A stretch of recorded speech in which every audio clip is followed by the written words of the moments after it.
بسم اللہ الرحمن الرحیم. میرے پاکستانیوں، جس طرح میں نے آپ سے وعدہ کیا تھا کہ ہم نے NCC کی میٹنگ سارے صوبوں کو اعتماد میں لے کے ہم نے فیصلہ کیا کہ ہم آہستہ آہستہ لاک ڈاؤن کھولیں گے اور لوگوں کو موقع دیں گے کاروبار شروع کرنے کا، لیکن SOPs کے ساتھ.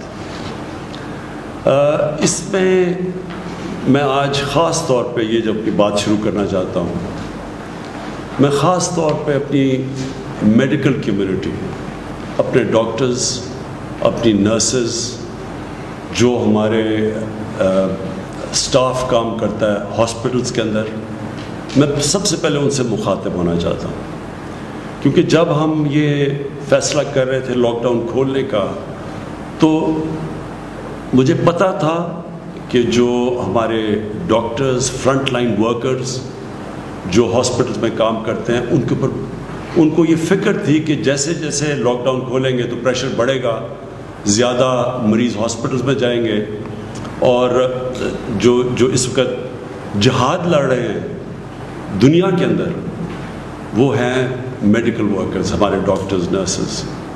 تو ان کے اوپر پریشر پڑنا تھا، اور مجھے پتا تھا کہ ان کو فکر ہے، اور انہوں نے ڈاکٹرز کی ایسوسیشن نے اسٹیٹمنٹس بھی دی. تو میں اس لیے آپ سے مخاطب ہوں. میں آپ کو یہ یقین دلاتا ہوں کہ میری گورنمنٹ کو پوری طرح احساس ہے اس چیز کا کہ آپ کے اوپر کس طرح کے پریشر ہوں گے، گھر والوں کے، فیملیز کے، بچے ہیں سب کے. تو مجھے یہ پوری طرح احساس ہے. لیکن میں اس لیے چاہتا تھا کہ آپ سے شروع کروں بات کرنا، کیونکہ آپ کا یہ سمجھنا بڑا ضروری ہے کہ یہ جو سارا فنومنا ہے کرونا وائرس کا، اس سے ملک کیسے ٹیکل کرے.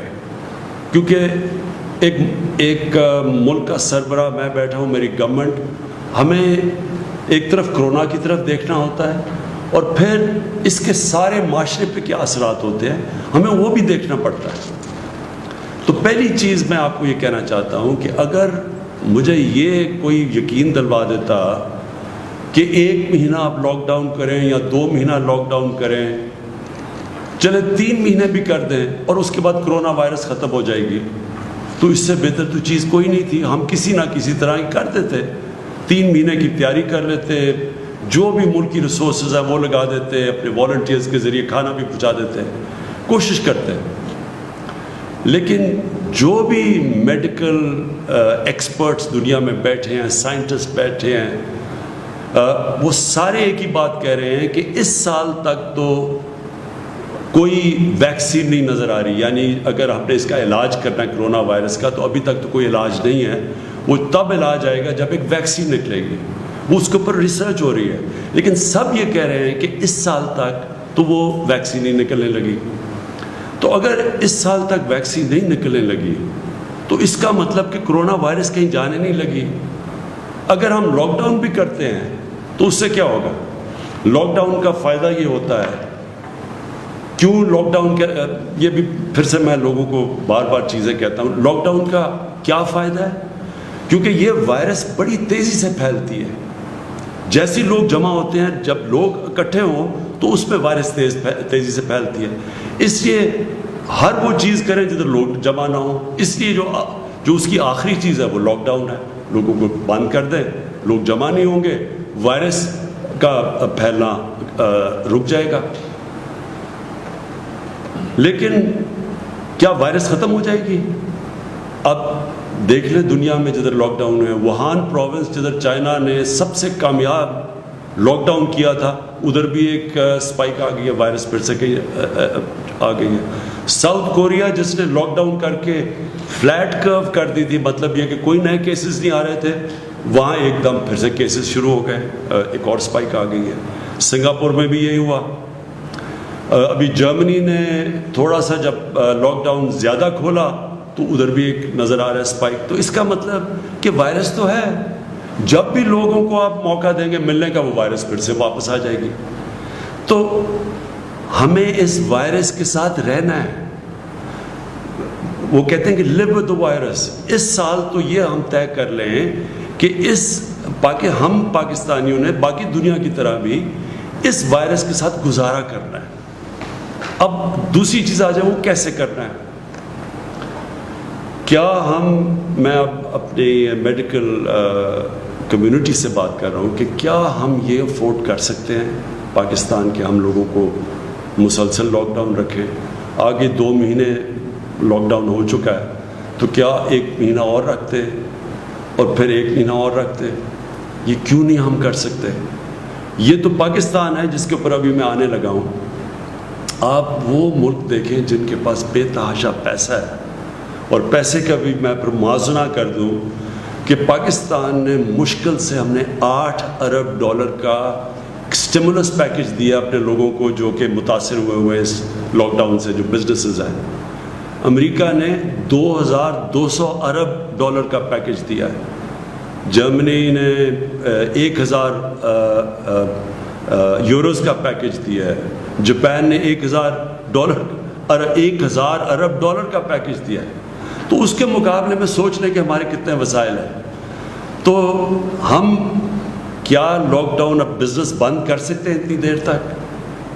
لیکن اس سے بڑا مسئلہ ہے, اور اس سے بڑا مسئلہ یہ ہے, میں یہ ذرا اپنی میڈیکل کمیونٹی کو صرف بتانا چاہتا ہوں کیوں میں پہلے دن, میں یہ آج کہنا چاہتا ہوں کہ میں پہلے دن سے یہ کہہ رہا تھا کہ ہم وہ لاک ڈاؤن نہیں کر سکتے جو یورپ اور امریکہ میں اور یا چائنا نے کیا. ہمارا ایک مسئلہ ہے, وہاں ان ملکوں کے اندر وہ غربت نہیں ہے جو پاکستان میں ہے, اور غربت کے علاوہ جو ہمارے جو مزدور ہیں, جو ورکرز ہیں, جو کام کرنے والے لوگ ہیں, یہ میں آپ کے سامنے اب یہ اسٹیٹسٹکس دینا چاہتا ہوں. ہماری لیبر فورس سروے, یہ پاکستان کی ایک سروے لیبر کی سروے کرتی ہے. 2017 اور 2018 میں ان کی سروے کے مطابق 2.5 کروڑ وہ لوگ ہیں کام کرنے والے, محنت کش لیبرز, جو یا اپنی دن کی یا ہفتے کی تنخواہ کے اوپر ڈپینڈ کرتے ہیں. یعنی وہ اپنے گھر والوں کا پیٹ پالنے کے لیے 2.5 کروڑ ایسے لیبر ہیں, کام کرنے والے ہیں, جو کہ یا دن کی کمائی کے اوپر گزارا کرتے ہیں, اپنے گھر والوں کا پیٹ پالتے ہیں, یا اپنے ہفتے کی کمائی سے کرتے ہیں. یہ وہ 2.5 کروڑ لوگ ہیں. جب کہ ہم نے سب کچھ بند کیا, ان کا یہ سب کچھ بند کر کے یہ گھروں میں چلے گئے. یہ وہ لوگ ہیں, کیونکہ جب آپ پورا لاک ڈاؤن کرتے ہیں تو یہ تو گئے, ان کے پاس تو کوئی اور ذریعہ معاش نہیں ہے. اب یہ اگر 2.5 کروڑ وہ مزدور ہیں, وہ کام کرنے والے ہیں, جو کہ جب لاک ڈاؤن کیا تو ان کا سب کچھ ختم ہو گیا کیونکہ کمائی ختم ہو گئی, تو اس سے 15 کروڑ لوگ متاثر ہیں آج پاکستان میں. اگر گھر میں آپ ایک پورے گھر میں 6 کی بھی ایوریج لگا لیں تو سارے ملک میں اس وقت جو لوگ متاثر ہیں لاک ڈاؤن سے وہ 15 کروڑ ہیں. تو میں اپنی میڈیکل کمیونٹی سے پوچھتا ہوں کہ مجھے یہ بتائیں کہ ہم ان کا کیا کریں. کتنی دیر تک ابھی ہم نے بڑی مشکلوں سے, اور ابھی یہاں ثانیہ آپ کو بتائیں گے کہ ہم نے کتنے ابھی تک وہ کام کر چکے ہیں جو ڈیولپ ملک نہیں کر سکے, جس طرح کہ ہم نے لوگوں تک پیسہ پہنچایا ہے جو احساس پروگرام کے ذریعے, جو ہم نے 12,000 روپے پہنچائے ہیں, وہ بھی آپ کو ڈیٹیلز دیں گی, اپڈیٹ دیں گی. تو یہ ہم کتنی دیر کر سکتے ہیں, اور یہ کتنی دیر 12,000 روپیہ ایک خاندان کے لیے کافی رہے گا. تو لہٰذا ہماری یہ مجبوری ہے, یہ احساس ہوتے ہوئے کہ آپ کے اوپر کیا گزر رہی ہے, اور ہمیں ڈاکٹرز کے اوپر پریشر پڑے گا اور کیسز بڑھیں گے. یہ بھی میں آپ کو بھی بتاؤں گا, کیسز بڑھنے ہیں ابھی.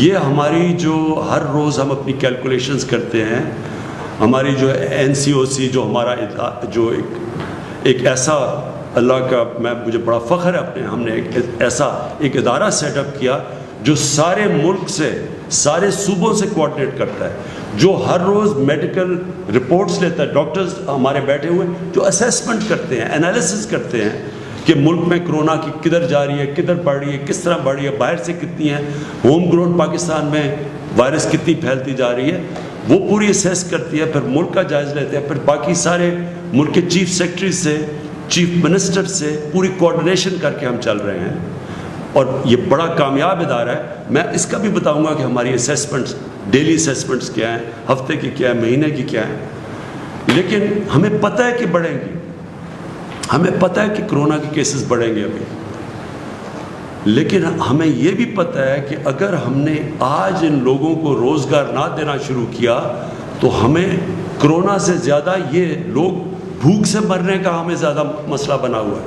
مجھے ایز پرائم منسٹر 10 دفعہ سوچتا ہوں ہر روز کہ کس طرح گزارا کر رہے ہوں گے وہ لوگ، وہ سفید پوش لوگ کیسے گزارا کر رہے ہوں گے۔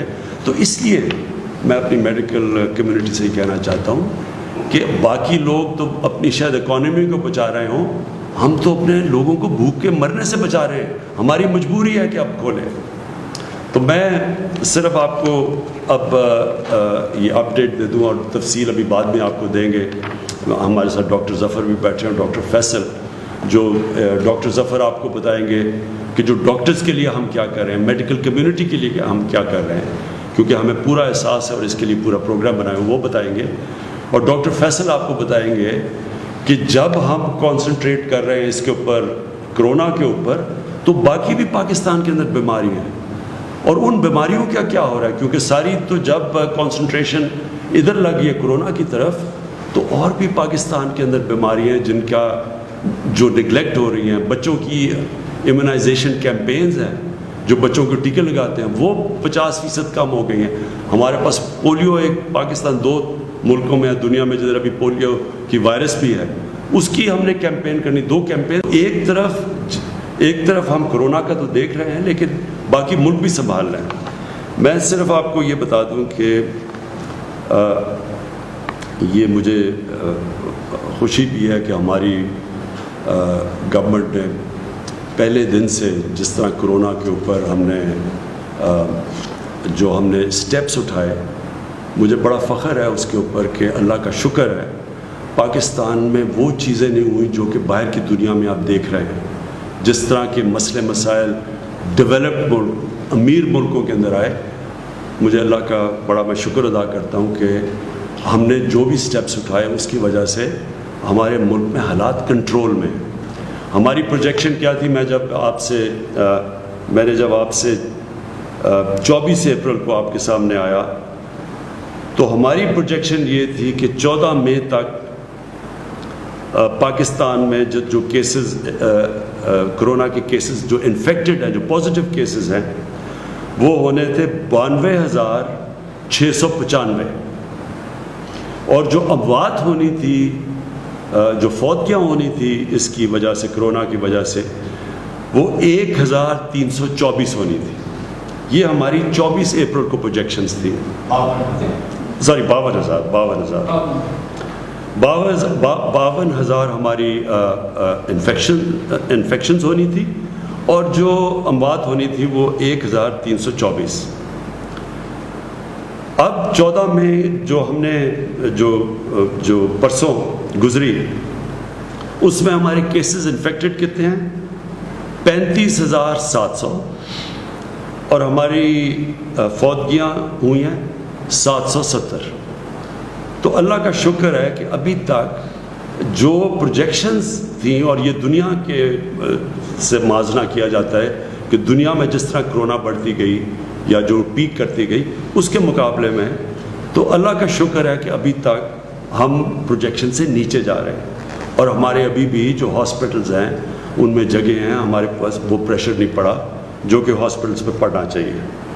لیکن میں یہ آپ کو کہہ دوں کہ یہ بڑھیں گے کیسز، یہ ہم مینٹلی پریپیئر رہیں، لیکن ہم جو ابھی تک ہماری پلاننگ ہے، ہم انشاءاللہ ہماری جون کے اینڈ تک ہماری جو ہاسپٹل فیسلٹیز ہیں، وہ اب تک ہم دیکھ رہے ہیں، وہ انشاءاللہ یہ اس کا یہ جو ہماری انفیکشنز ہوتی رہیں گی، اور اس کے مطابق جتنے لوگ ہاسپٹل میں جائیں گے۔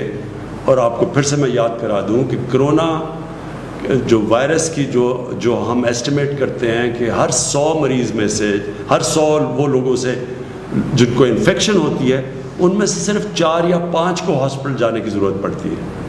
تو ڈر یہ ہوتا ہے کہ جب اتنی زیادہ، جب 50,000 سے زیادہ جب کیس بڑھتے جائیں گے تو وہ لوگ جنہوں نے ہاسپٹل جانا ان کی بھی تعداد بڑھتی جائے گی، اور وہ پریشر پڑ جائے گا ہمارے ہاسپٹل کے انٹینسو کیئر کے اوپر.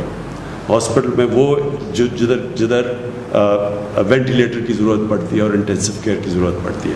تو وہ بھی بعد میں آپ کو ڈاکٹر ظفر بتائیں گے کہ اس کے لیے ہم کیا کیا تیاریاں کر رہے ہیں، مسلسل اپنی کیپیسٹی بڑھانے کی کیا کیا کوششیں کر رہے ہیں. کیونکہ یہ جو انٹینسو کیئر ہوتا ہے، جس کا ایک بسترا جو انٹینسو کیئر کا ہوتا ہے، اس کے اوپر ایک کافی اسپیشلائز ٹریننگ کی ضرورت ہوتی ہے.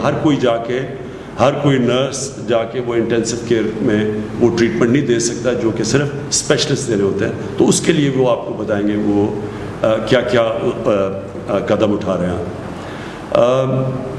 اب آگئی بات کہ ہم نے اب ملک میں کیا کیا چیزیں کھولی. میں حماد اظہر بیٹھے ہوئے وہ ابھی آپ کو بتائیں گے کہ ہم کیسے کاروبار کے مختلف چیزیں اب کھولتے جا رہے ہیں ایس او پیز کے ساتھ. اور وہ جو ایس او پیز ہے، یہ میں پھر سے آپ کو کہہ دوں، ایس او پیز کا مطلب یہ ہے کہ جو بھی کاروبار کھولے گا ان کے جو مالک ہوتا ہے اس کے اوپر ہم ذمہ داری دے دیں گے کہ آپ نے یہ قدم اٹھانے ہیں، یہ شرائط ہے جس کے اوپر چل کے آپ نے اپنی فیکٹری کھولنی ہے یا آپ نے اپنی دکان کھولنی ہے، تو آپ کو یہ قدم اٹھانے پڑیں گے. میں آپ سب سے پھر سے اپیل کرتا ہوں، یہ بہت ضروری ہے آپ کو ان ایس او پیز کے اوپر چلنا.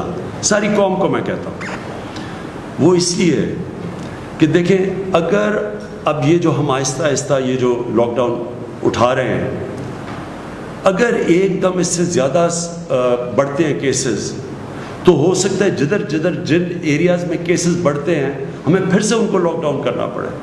اگر ہم نے مثلاً دیکھا کہ کہیں فیکٹری کے اندر کیسز بڑھ گئے ایک دم، تو فیکٹری کو بند کرنا پڑے گا.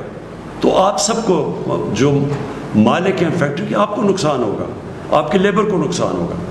اسی طرح اگر ہم اب دکانیں کھول رہے ہیں تو میں سارے دکانداروں کو کہوں گا کہ اس کے اوپر جو ایس او پیز ہیں ان کے اوپر پلیز عمل کریں.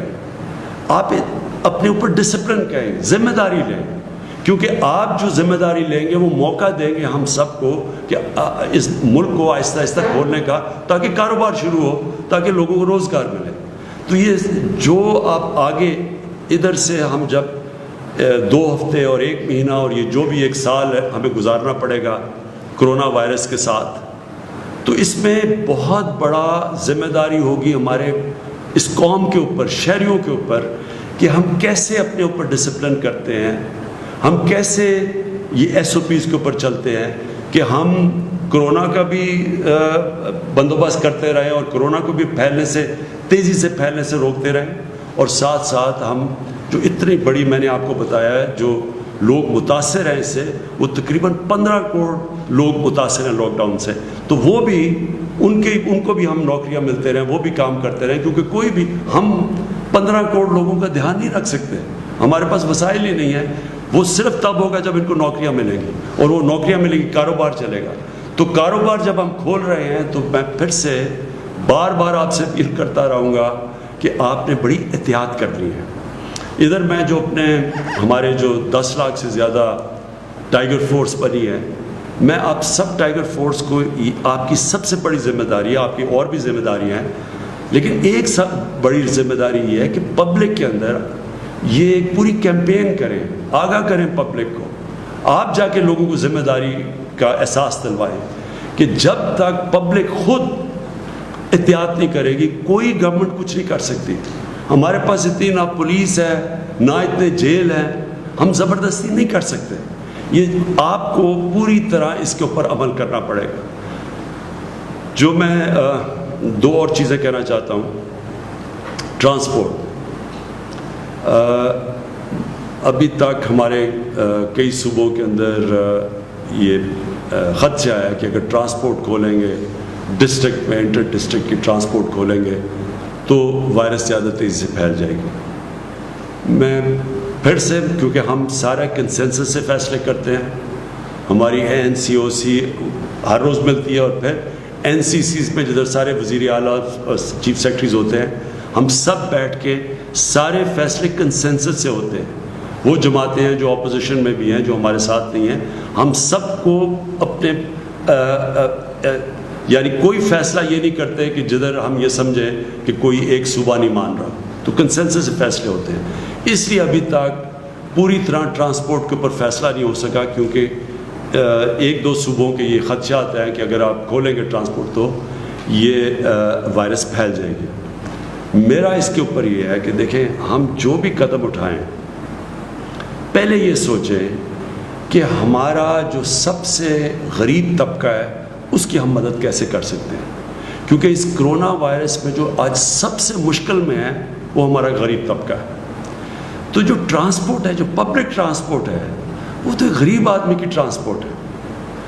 ہم تو ہماری طرح کے لوگ تو گاڑیوں میں پھر رہے ہیں ابھی بھی, ہم تو کہیں بھی جا سکتے ہیں اپنی گاڑیوں میں, لیکن ایک غریب آدمی, ایک مزدور, وہ تو جس کے پاس گاڑی نہیں ہے اس کے لیے تو پبلک ٹرانسپورٹ چاہیے.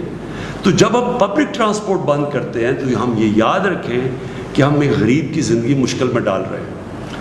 کئی دفعہ اس کو ٹرانسپورٹ چاہیے ہوتی ہے کام کرنے کے لیے, دیہاتوں کے لیے اس کو کہیں جانا ہوتا ہے, کہیں مزدوری کرنی ہوتی ہے, کہیں وہ فیکٹریوں پہ جا رہا ہوتا ہے, اب کنسٹرکشن سائٹ پہ جا رہا ہوتا ہے. تو جب ہم ٹرانسپورٹ بند کرتے ہیں سمجھ جائیے کہ ہم سب سے زیادہ نقصان اپنے غریب آدمی کو پہنچا رہے ہیں. اس لیے میں پھر سے سب سے ریکویسٹ کرتا ہوں کہ پبلک ٹرانسپورٹ کھول دیں. اگر امریکہ جیسی جگہ جدھر 2,000 لوگ دن میں مر رہے ہیں انہوں نے اپنی پبلک ٹرانسپورٹ نہیں بند کی, اگر یورپ جدھر یورپ کے اندر ایک دن کے اندر 800 لوگ, ابھی بھی 500 لوگ مر رہے ہیں, انہوں نے اپنی پبلک ٹرانسپورٹ بند نہیں کی, ایئر ٹریول بند نہیں کی, ہم نے کیوں یہ بند کر کے رکھ دی ہے؟ اور ہمیں پتہ ہونا چاہیے اس کا اثر پڑے گا, اس کی اکانومی پہ بھی اثر پڑ رہا ہے, لیکن سب سے زیادہ اس کی غریب آدمی پہ اثر پڑ رہا ہے. تو میں پھر سے آپ کو ریکویسٹ کروں گا کہ آپ یہ کھول دیں. میں آخر میں جو پہلے اپنی, پھر میں چاہوں گا کہ میری ٹیم آپ سے بات کر لے. جو آخر میں بات کرنا چاہتا ہوں کہ مزدوروں کے لیے جو مجھے سب سے زیادہ احساس ہے کہ ہمارے لوگ جو بے روزگار ہوئے ہیں, میرا جو پرائم منسٹر کا جو ریلیف فنڈ ہے, جس طرح میں نے پچھلی باری آپ کو بتایا, اس کا صرف اور صرف مقصد یہ ہے کہ جو لوگ ہماری ویب سائٹ کے اوپر بتا دیں گے کہ جی میں بے روزگار ہوا ہوں اس دور کے اوپر, اور صرف ایک بتا دیں گے کدھر کام کرتا تھا, بے روزگار ہوا ہوں, تو ان کو بھی میں اپنے فنڈ سے پیر سے منڈے سے کیش ٹرانسفر کر رہا ہوں, جس طرح کے احساس پروگرام کے ذریعے کیے جا رہے ہیں. تو میری پیر سے جو ہماری اب تک آ چکے ہیں, ہمیں ان لوگوں کے ثبوت آ چکے ہیں, ہم نے ویریفائی کیے ہیں, ہمارے پاس ڈیٹا ہے نادرا کا, ہم چیک کرتے ہیں, وہ چیک کر کے جو کوالیفائی کر چکے ہیں ان کو منڈے سے پیسہ ملنا شروع ہو جائے گا جو پرائم منسٹر ریلیف فنڈ سے. اور میرا جو سارا فنڈ ہے وہ صرف اور صرف ان بے روزگاروں کے لیے پیسہ دیتا رہے گا جب تک انشاءاللہ 1 مہینے تک. ہماری امید یہ ہے کہ جس طرح ہم چلتے جائیں گے, اور انشاءاللہ اگر ہمارے کیسز زیادہ تیزی سے نہ بڑھے تو انشاءاللہ ہم اپنے کاروبار کھولتے جائیں گے اور لوگوں کو روزگار ملتا جائے گا. خاص طور پہ کنسٹرکشن میں ہم نے کنسٹرکشن کی انڈسٹری کو خاص طور پہ کوشش کی ہے ہر قسم کا انسینٹو دیں تاکہ کنسٹرکشن شروع ہو, اور اس کا مقصد یہ ہے کہ زیادہ سے زیادہ لوگوں کو, مزدوروں کو روزگار ملے. ہم سب جانتے ہیں, دنیا اس وقت جانتی ہے کہ جو اس وقت فرنٹ لائن کا مطلب یہ ہے کہ جو بالکل فرنٹ لائن پہ کھڑے ہو کے جنگ لڑ رہے ہیں وہ ہمارے ڈاکٹرز, نرسز اور جو میڈیکل سٹاف ہے. جتنی بھی ہم آپ کو یہ ایشورٹی دلوا سکیں کہ اس میں گورنمنٹ قوم ساری آپ کے ساتھ کھڑی ہے, یعنی آپ کو اندازہ نہیں ہے کہ لوگ کتنا اپریشیٹ کر رہے ہیں. یہ اصل میں یہ جہاد ہے جو آپ کر رہے ہیں. تو میں صرف جو ہماری تیاریاں یعنی جب سے یہ کرونا شروع ہوئی, پاکستان کا جو ہیلتھ سسٹم تھا ہم سب جانتے ہیں بدقسمتی سے کہ وہ کافی پیچھے رہ گیا, کہ جس ملک کے حکمران اپنا چیک اپ بھی باہر دنیا میں کروانے جاتے ہیں اس ملک کا ہیلتھ سسٹم ڈیولپ نہیں ہو سکتا. اس لیے جو ہم نے تب سے کام کیا اپنے ہیلتھ سسٹم کے اوپر, جو کیپیسٹی بڑھائی, جو ہم نے ٹیسٹنگ کیپیسٹی یہ پہلے تھی نہیں, پھر جو ICU اس کی کیپیسٹی بڑھائی, اور اب جو ہم کرنے جا رہے ہیں اپنے ڈاکٹرز کے لیے, یہ میری گورنمنٹ کے اوپر سب سے بڑا بوجھ پڑا ہوا ہے. ایک تو کہ اس ملک کا جو غریب لیبر طبقہ, دہاڑی دار, جو ان کے اوپر گزر رہی ہے, اور ابھی جو ڈاکٹر ظفر نے بات کی کہ یہ جتنی بیماریاں اس وقت پاکستان میں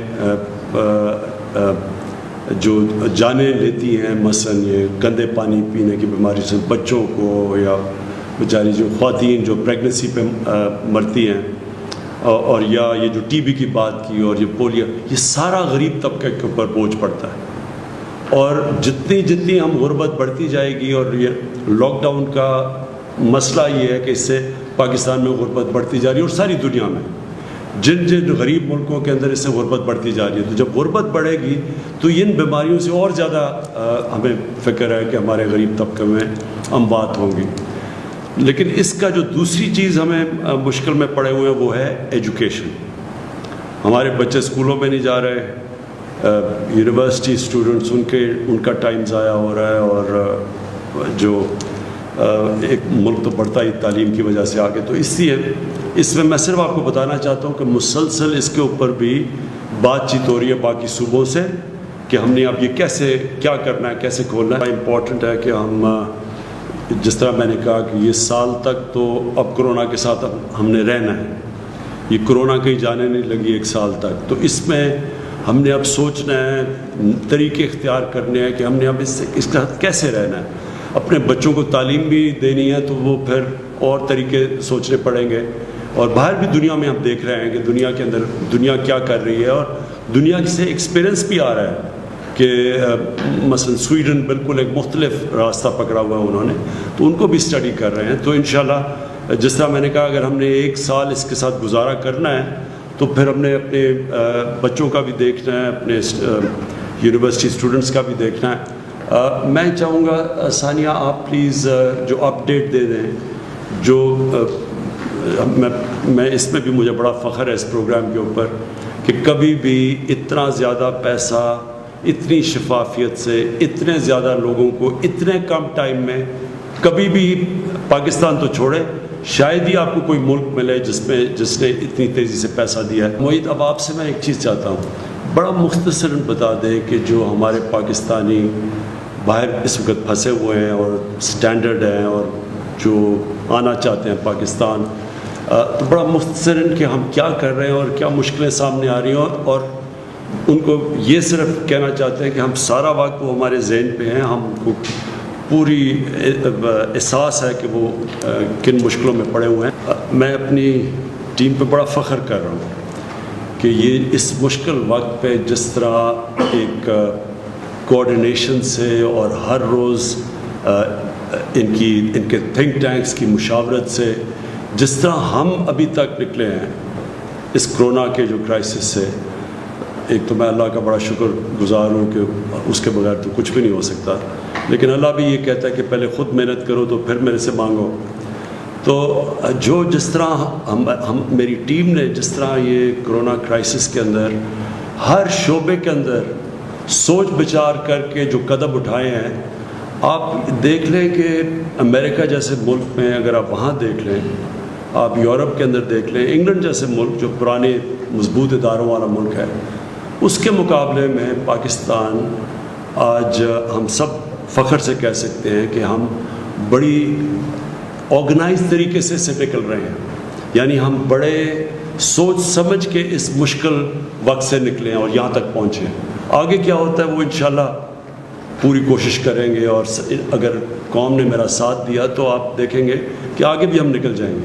لیکن اب تک جدھر پہنچے ہیں یہی بڑا کمال ہے کہ ہم نے اتنے زیادہ لوگوں کو بھی بتایا، تقریباً 80 لاکھ خاندانوں کو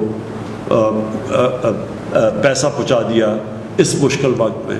اگر یہ پیسہ اگر ہمارے پاس اس طرح کی آرگنائزیشن نہ ہوتی جو احساس کی تھی تو آج کیا حالات ہونے تھے آپ اندازہ خود لگا سکتے ہیں کہ اگر دیہڑی دار بے روزگار ہو جاتا ہے تو اس کے گھر میں ہفتے کے بعد تو فاقہ ہوتا ہے. دوسری چیز جو مجھے بڑی خوشی ہے کہ ہم نے کیونکہ کوآرڈینیشن رکھی اور ہمیں شروع سے فکر تھی کہ کھانے پینے کی سپلائی لائن نہ افیکٹ ہو، تو آج آپ دیکھ لیں کہ اس برے وقت میں رمضان کے اندر بھی قیمتیں نہیں بڑھی. رمضان جیسے وقت میں جب عموماً اچھے دنوں میں بھی قیمتیں اوپر چلی جاتی ہیں، کیونکہ یہ مسلسل چیک کیا جا رہا تھا. اللہ کا شکر ہے کہ آج آپ دیکھیں کہ کرونا وائرس کے ہوتے ہوئے جدھر ساری دنیا میں ڈسرپشن ہوئی ہے، اللہ کا شکر ہے کہ قیمتیں بھی نہیں بڑھی. اور میں اپنی اکنامک ٹیم کو بھی یہ بھی داد دیتا ہوں کہ جو پٹرول اور ڈیزل کی جو انٹرنیشنلی تیل کی قیمتیں گری، ہم نے اپنے لوگوں کے لیے سب سے کم آج قیمتیں پٹرول اور ڈیزل کی پاکستان میں. سارے بر صغیر میں دیکھ لیں 40-50% زیادہ پٹرول اور ڈیزل مہنگا ہے پاکستان کی بنسبت. تو لوگوں کے لیے آسانیاں پیدا کرنے کے لیے وہ بھی نیچے کی. بجلی کا انہوں نے جو ابھی حماد نے بات کی کہ چھوٹے اسمال اور میڈیم انڈسٹری کی مدد کی، اور جس طرح ہماری جو میڈیکل ایکسپرٹس انہوں نے جیسے جیسے ہمیں گائیڈ کیا اور اسی طرح ہم چلتے رہے، اور ہم نے یعنی قوم کو آگاہ کرتے رہے، ہر وقت پوری ڈیٹیلز دیتے رہے، کتنی اموات ہیں، کتنے لوگ وینٹیلیٹر پہ ہیں، کتنے ہیں. ایک پورا نیشنل کوآرڈینیشن کی جو پہلے بالکل نہیں تھی. اور انشاءاللہ جس طرح ہم جا رہے ہیں، میرا یہ ایمان ہے کہ ہم بڑی ایک مضبوط قوم بن کے نکلیں گے. لیکن آپ سب کے لیے پھر سے میں یہ کہتا ہوں، اب سے لے کے یہ سال کے اینڈ تک اپنے ذہن بنا لیں کہ ہم نے کرونا کے ساتھ رہنا ہے. کتنی کامیابی سے یہ قوم نکلتی ہے اس کرائسس سے آپ کے اوپر ڈپینڈ کرتا ہے.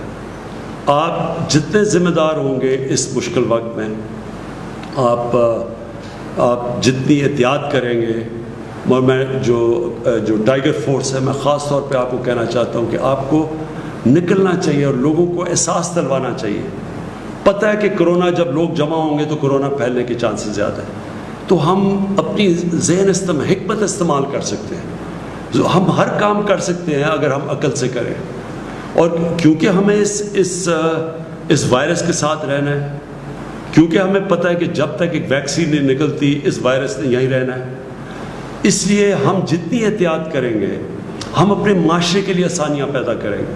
کیونکہ جب لاک ڈاؤن ہوتا ہے، اب میں نے شروع میں بھی آپ کو کہہ دیا، ہم غربت بڑھاتے ہیں اپنے معاشرے، ہم غریبوں کو اور نیچے دھکیل دیتے ہیں. تو اس لیے ہمارے اوپر ذمہ داری ہے کہ ہم ایک غریبوں کو بھی پروٹیکٹ کریں. دوسری چیز، جتنی ہم احتیاط کریں گے، ہمیں پتہ ہے، یہ بھی پتہ ہے کہ یہ بوڑھوں کو، بزرگوں کو یہ زیادہ افیکٹ کرتی ہے. ہمیں یہ بھی پتہ ہے کہ جو لوگ بیمار ہیں ان کو کرونا ہو جائے تو ان کی جان خطرے میں چلی جاتی ہے، یہ ہمیں پتہ ہے. تو لہٰذا ہم جو نوجوان ہیں وہ ذمہ داری لیں، وہ خود احتیاط کریں کہ ہمارے گھروں میں، ہمارا تو جوائنٹ فیملی سسٹم ہے، ہم تو ساری فیملی رہتی ہے. تو آپ کو خود دیکھنا چاہیے کہ احتیاط، کہ آپ کے گھر کے اندر جو بوڑھے، جو بزرگ ہیں اور جو بیمار ہیں، آپ کی ذمہ داری ہے ان کی حفاظت کرنا. اور حفاظت آپ کر سکتے ہیں احتیاط کر کے. اور آخر میں یہ جو عید آ رہی ہے، میں خاص طور پہ آپ سب سے کہنا چاہتا ہوں کہ یہ جس طرح ہم عید یہ قوم بناتی ہے اور ہمیشہ بناتی ہے، اور عید بڑا ایک فیملی کا اوکیزن ہوتا ہے، لوگ جمع ہوتے ہیں، یہ عید مختلف ہے.